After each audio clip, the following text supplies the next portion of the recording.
So I'm Kate Levenstein North, just recently married and getting into that new last name. And I'm going to talk to you guys about how to drive attendees to your events. As I think this presentation can't be complete without Oprah, as we just witnessed from the last one. So you're going to get to see her beautiful face again. But I'm going to tell you a little bit about Cannonball, how I got started, and how hopefully I can give you guys some tips to drive more attendees to your events. So we'll get started. So there she is, the one and only. So Oprah, that's where I started right out of college. I luckily got an event or a booking job at Oprah, working with different concepts and clients and creative teams there, and worked on the production. And then I was lost after her show ended. I didn't know what I wanted to get into. I went backpacking around Southeast Asia like any 23-year-old lost soul would do. And I luckily was recruited by LivingSocial to come back. They just acquired a live events team. So I was managing that team in Chicago. So I ran about 40 different concepts. We sold over 200,000 tickets while I was there, and we transitioned from the day trips and overnight trips into festivals and huge 5Ks with 15,000 people at them. So it was a really interesting time to be at LivingSocial, but as you probably know, that also came to an abrupt end. So lost once again. There was not very many companies, there aren't many companies who do what I was doing at LivingSocial, and I loved it. I was super passionate about it.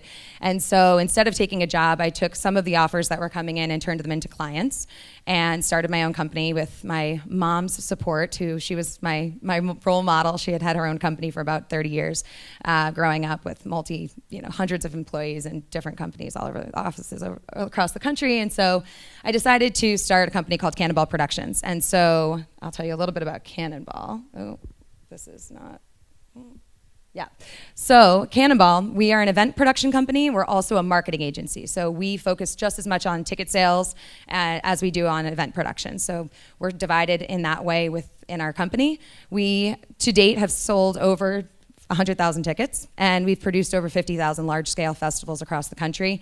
All of our events do have a food and beverage specialty focus. So we've also now taken on clients who we either help produce for or help them drive ticket sales to their events. And this is just a fun fact that we've had over 44,000 kegs consumed at our events. So getting into, I just want to show of hands, how many of you are required or are responsible for not only producing or managing a production team, but also driving ticket sales or attendees to your events? It's a good amount. That's kind of what I expected. I have a belief that it tends to be a different mindset or skill set sometimes, that you're either really great at producing and experiences and knowing what people want on site, and then there's another side, and sometimes people are both, which awesome, that's great. But there's another side of it, which is really loving the analytics and diving into that data and understanding how to reach those people and encourage them to come. So that is why we are structured the way we are, where we have two different completely separate teams who focus on that. And of course, there's a blend and a conversation that happens, but it is two different mindsets sometimes. So I'm going to let you in on some secrets today, where what we've found to work really well. So first, I'll give you a little look into Cannonball. We will come up with a concept like our new taco and tequila festival that we're launching. So which is great, you can all come. So it'll be after this. No, I'm just kidding. We should have done that then, next year. So we're launching a taco and tequila festival. So we not only figure out how it's going to be structured from a ticketing standpoint, but what cities we're going to take it to. So obviously our events are really focused on millennials, but we have noticed that there's a trend among the standard of living in cities that is really helpful to ticket sales for us, because our tickets are all inclusive.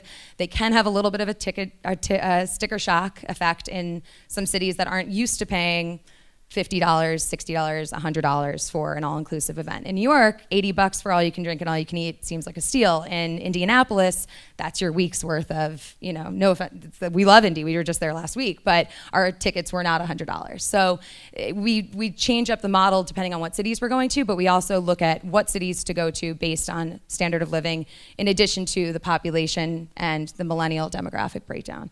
Once we've identified the markets, we actually have started to test out the the cities. So it's great that New York or San Francisco seem like wonderful markets to go to for us, but let's test it. So we've put up an ad, which is a little pixelated, but you get the idea. So everything is constant. There's a standard from the copy and the content and the audience and the time that it's up on Facebook.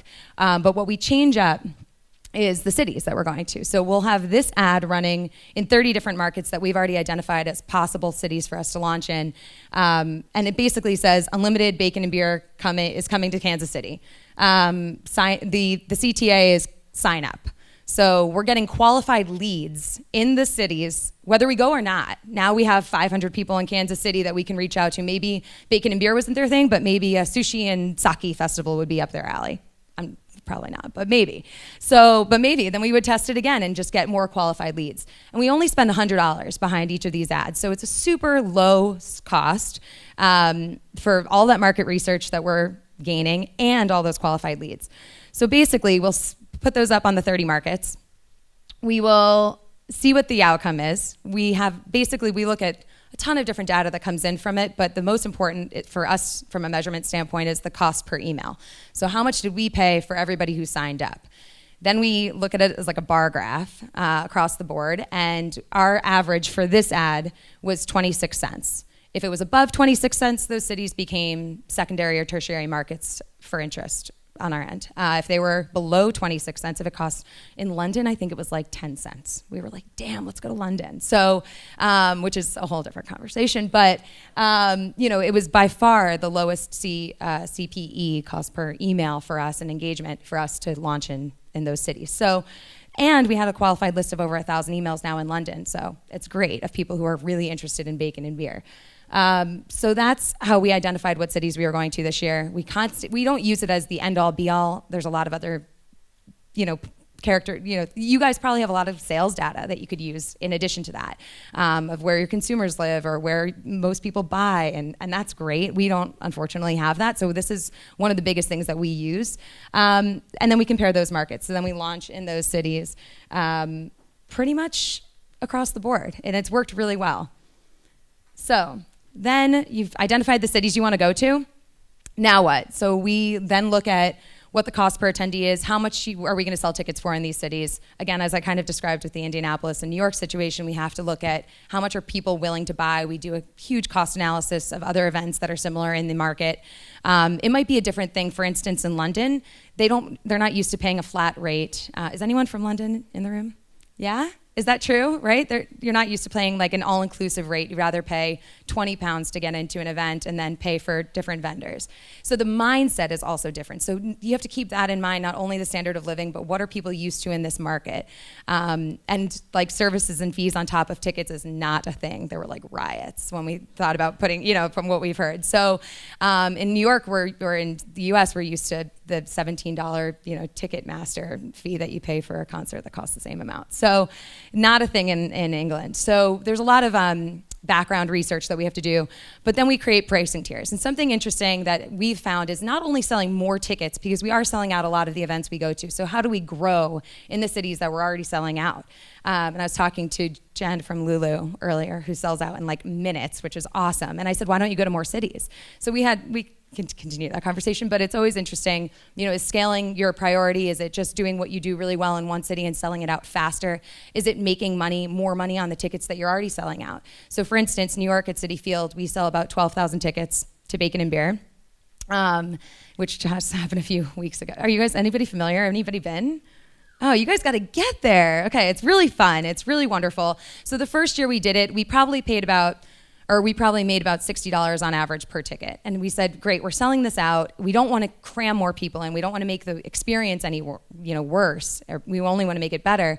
So how can we make more money? So we raised the ticket prices, but also included other tiers, which gives people options. So if you want to buy the general admission ticket for $60, you can do that. If you want to buy the early access ticket, which gets you in 30 minutes early for $75, you can do that. If you want to buy the power hour ticket, which gets you in an hour early for $90, you can do that. If you want to buy the VIP ticket that gets you in an hour early, but so much other stuff, you can do that for $125. And then as we get closer to the event date, those tickets get more expensive. So you encourage some urgency on the buyer's part to buy earlier so that they're getting a better deal. Plus, you're increasing your loyalty for people to come back year after year and get the best deal.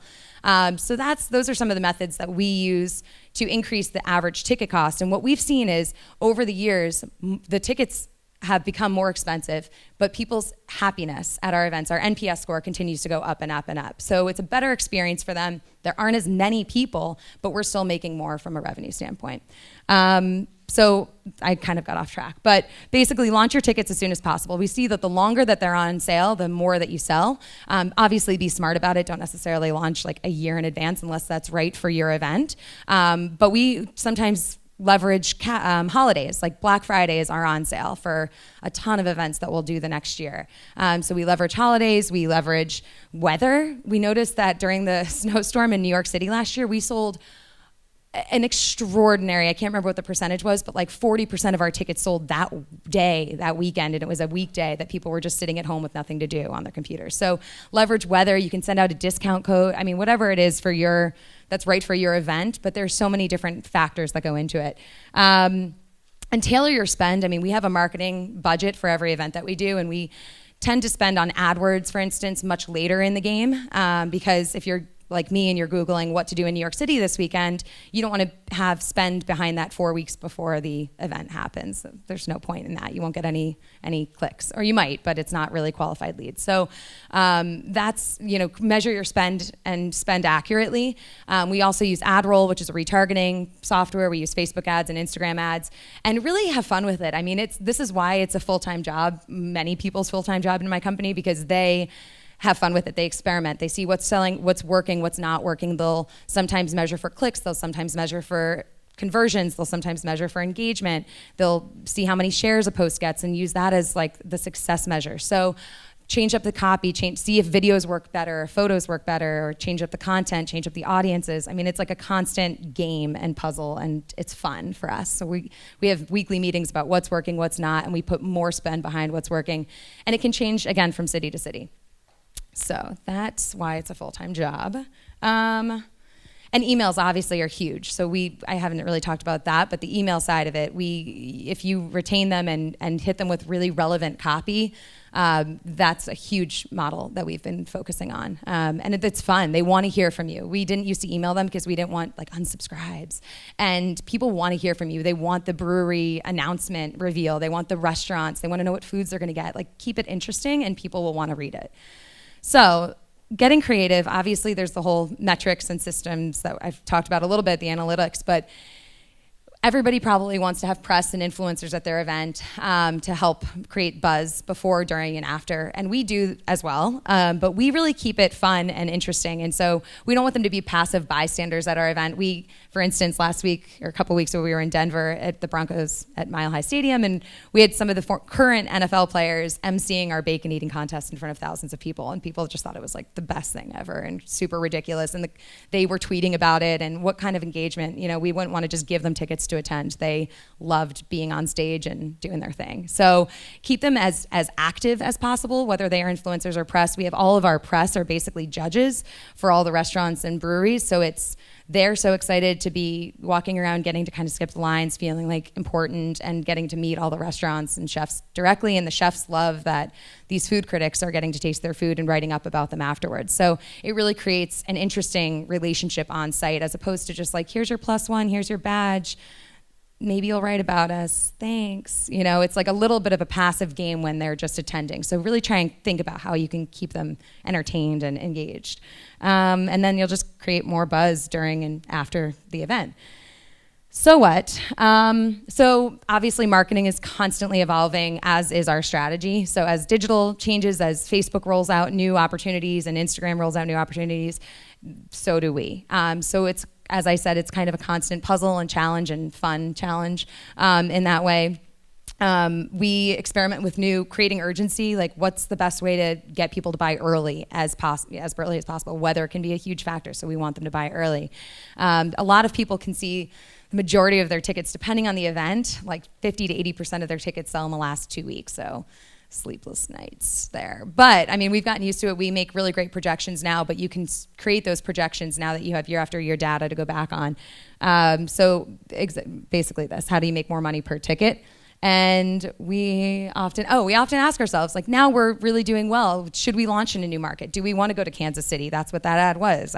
We don't know yet. We need to see what that ad tells us, whether we should go to Kansas City or not. Do we want to double down in cities that we're already doing really well in? We're thinking about going to Yankee Stadium in the fall. Is that going to capitalize or cannibalize our New York bacon and beer market that we already have going, or is it going to pull a completely new audience in from Northern Jersey and Westchester? We're playing with that right now, but I think we're going November 11th, so just plug in that. Just kidding, but really not. So just a little food for thought. These are just some fun little takeaways, that prices that end in 9 and 0 end up statistically selling better. 9 actually sells better than 0, even when it's $9 more. That's a fun stat from LivingSocial days. And if you use MailChimp, I know you don't need to if you're on the Splash program, but if you do use MailChimp, you can buy in bulk, as opposed, we were seeing our lists grow so quickly that we were ending up buying, spending more on each email, and each list size was just killing us. So we ended up buying 2 million email lists or sends, and it saved us a ton of money. But just join Splash and you won't have that problem. And if the market doesn't look promising, it's really interesting. The way we went to Indy is we didn't rent out a stadium like we do in all of our other cities. We rent out major league stadiums and take this event on the road. But in Indy, because the price was a little bit lower than what we were used to, the ticket price for that reason, being that the standard of living in that city is a little bit lower, we didn't want to rent out a stadium and take that risk. But we changed up the format of the event and ended up selling out the event. It was an amazing event. It was one of my favorites, even though it was in a cool venue in Indianapolis, or the highest rooftop, I guess. But it was really great. But we changed it up, and we always keep it local. So just don't count out a market because it might not fall into that top 30 or 20 markets that you're looking to go to, but see if you can shift it around if it's worth your time and energy. But that's pretty much it. I think that's it. So thank you guys so much. Let me know if you have any questions. Appreciate it. Thank you.